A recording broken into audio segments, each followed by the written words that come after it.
Hello, അസ്സലാമു അലൈക്കും. എല്ലാവർക്കും സുഖം തന്നെയല്ലേ? സുഖമാണെന്ന് വിശ്വസിക്കുന്നു. ഇപ്പോൾ നോമ്പൊക്കെ ആയി തുടങ്ങി. അപ്പോൾ നോമ്പിനുള്ള ഓരോരോ തിരക്കും കാര്യങ്ങളും, അപ്പോൾ അതിൻ്റെ ഉണ്ടാക്കിയ ഇന്നത്തെ വിഭവങ്ങളൊക്കെയാണ്. കാലത്തിന് ഓരോരോ സാധനങ്ങൾ ഉണ്ടാക്കലും അതിൻ്റെ തിരക്കും കാര്യങ്ങളും, പിന്നെ കുറച്ച് നിസ്കാരം ഓത്ത് അങ്ങനെ എല്ലാ കാര്യങ്ങളുണ്ട്. അതൊക്കെ കഴിഞ്ഞിട്ട് നമുക്ക് കാലത്ത് ഉമ്മ പത്തിരി വാട്ടി വെച്ചിട്ടുണ്ട്. അപ്പം പിന്നെ വൈകുന്നേരം ആകുമ്പോൾ ബുദ്ധിമുട്ടുണ്ടാവില്ല വിചാരിച്ചിട്ട് വേഗം ഇതാക്കി.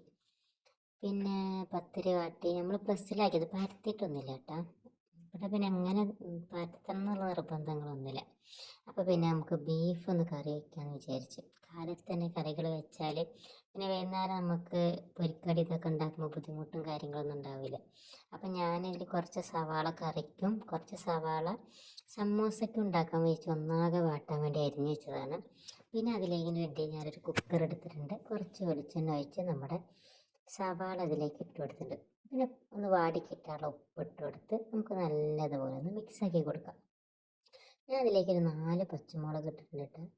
അപ്പോൾ അതും കൂടി നടു കീറിയതിന് ശേഷം ഇഞ്ചി, വെളുത്തുള്ളി, പെരിഞ്ചീരകം അത് അരച്ചത് ഞാനിതിലേക്ക് മിക്സാക്കി. നമുക്ക് ഇനി പൊടികളിടാം. മുളക് പൊടി, മല്ലിപ്പൊടി, മഞ്ഞൾപ്പൊടി. അപ്പോൾ ഇതൊക്കെ ഇട്ടിട്ട് നല്ലതുപോലെ ഒന്ന് മിക്സാക്കിയിട്ടുണ്ട്.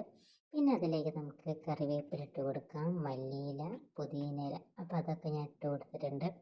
പിന്നെ ഞാൻ നോമ്പാകുമ്പോൾ തന്നെ ഒന്നാകെ ഒന്ന് പൊടിച്ച് വയ്ക്കിയതാണ് നമ്മുടെ മസാലയ്ക്ക് വേണ്ടിയിട്ട് ഗ്രാമ്പു, പട്ട, ഏലക്കായ്, പെരിഞ്ചീരകം. അപ്പോൾ ഇതൊക്കെ ഒന്ന് പൊടിച്ച് നമുക്ക് മാറ്റി വയ്ക്കാം. പിന്നെ ഇഞ്ചി വെളുത്തുള്ളി അരച്ച് വെച്ചതുണ്ട്. അപ്പോൾ അതിൻ്റെ ബാക്കി നമുക്കൊരു പാത്രത്തിൽ അടച്ചെടുത്ത് വയ്ക്കാം. അപ്പോൾ നാളെ നമുക്കൊരു ആവശ്യത്തിന് നമുക്ക് ഉപയോഗിക്കാമല്ലോ. എന്നിട്ട് ഞാൻ കുറച്ച് മസാല എടുത്ത് വെച്ചിട്ടുണ്ട് കേട്ടോ. അതിൻ്റെ ബാക്കിയുള്ള മസാലയ്ക്ക് നമുക്ക് തക്കാളി ഇട്ട് കൊടുക്കാം. അപ്പോൾ സമൂസയ്ക്ക് തക്കാളീൻ്റെ ആവശ്യമില്ല. അപ്പോൾ കറിക്ക് വേണ്ടിയിട്ട് ബാക്കി തക്കാളി ഒരു 3 തക്കാളി ഇട്ടിട്ടുണ്ട്. പിന്നെ നല്ലതുപോലെ ഒന്ന് വെന്ത് വരട്ടെ. അതിനുശേഷം നമ്മൾ കഴുകി വെച്ചിട്ടുള്ള ബീഫ് അതിലേക്ക് ഇട്ടെടുത്ത് മിക്സ് ആക്കിയിട്ടുണ്ട്. പിന്നെ ഉരുളൻകിഴങ്ങ് തൊലി കളഞ്ഞ് വെച്ചിട്ടുണ്ട്. സമൂസയ്ക്കുള്ള ബീഫ് ഉരുളൻകിഴങ്ങ് ഞാൻ ബീഫിൽ തന്നെ ഉണ്ടാക്കി വെച്ചിട്ടുള്ളത്.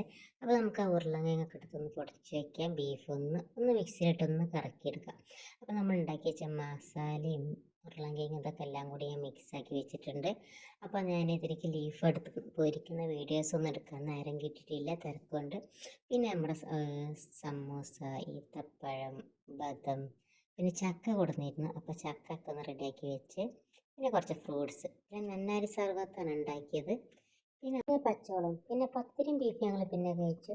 അപ്പോൾ ഇഷ്ടപ്പെട്ട ലൈക്ക് ചെയ്യാൻ സബ്സ്ക്രൈബ് ചെയ്യാൻ മറക്കരുത്. അപ്പോൾ ഒരു പുതിയ വീഡിയോയുമായി വരാം. ബായ്, അസ്സലാമു അലൈക്കും.